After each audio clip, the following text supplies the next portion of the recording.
I want to come on and, talk about criticism. When we have experienced criticism in childhood, it's going to shape our mindset. It's going to shape that story that we tell ourselves inside of ourselves about ourselves.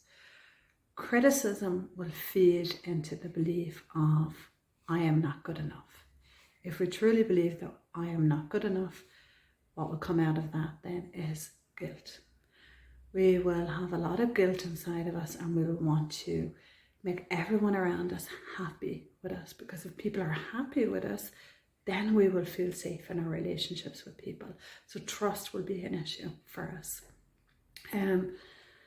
Criticism will shape that deep inner belief of I'm not good enough. That will awaken in feelings of shame. When we feel not good enough, we will feel shame in our bodies in a real way. We will be so uncomfortable inside of ourselves. I see this, as we get older, and, it carries with us and it comes into relationships with us. I see it play out through its defense mechanisms with clients. So I would have clients who would be in an intimate romantic relationship, and if the other, because they can't see themselves, because they see themselves through this woundedness of I'm not good enough, they have this genuine desire and crave to be seen by their significant other. What happens then is, in relationships, in interactions at times, the partner unconsciously will do something, may offer criticism to the other person, and that person, because of what criticism has done in their childhood to them, the person will always hear any kind of feedback, especially if it's not such a positive one, but the feedback as a threat to that part of them that truly believes that they're not good enough.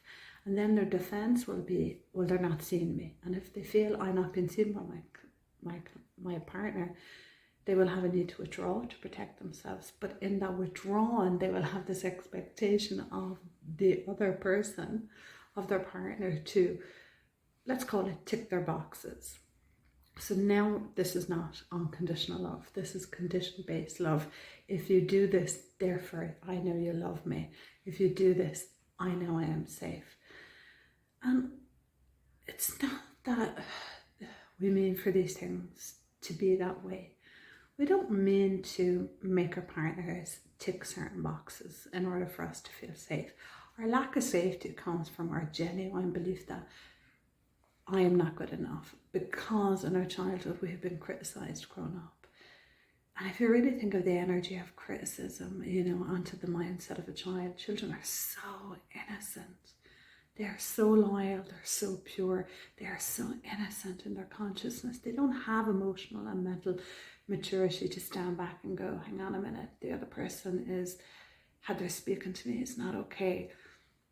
They can feel it's not okay in their body, because that's their intuition saying this is not right, but children do not have the maturity, the resource to be able to use the word no. They don't know how to exercise their boundaries. Therefore, criticism will penetrate the boundaries, will hit them deep into the heart, will feed in, because children internalize things and they blame themselves. That's how loyal they are. They will blame themselves.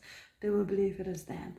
There is the program. There is that condition of who I am is not okay. I am not good enough.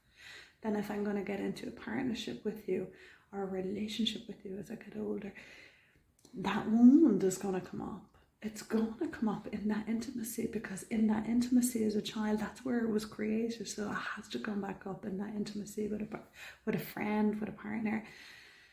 And the defense kicks in. And even though the defense might feel like the other person, they're pushing me away, we don't mean to push you away.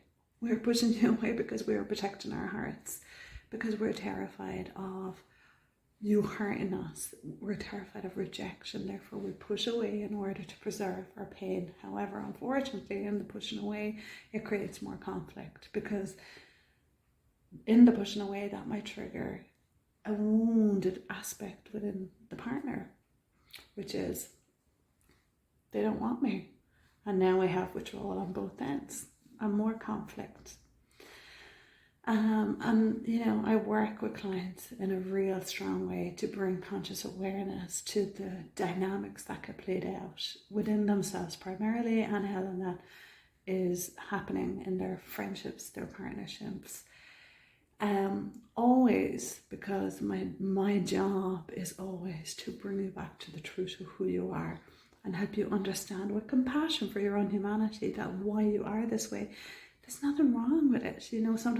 Sometimes clients can get very angry with this inside of themselves, and I'm like, hang on, if a bird gets attacked by a cat and the bird survives but has anxiety, are you going to be angry at a bird for developing anxiety? Because their sensory system is in fight-flight mode.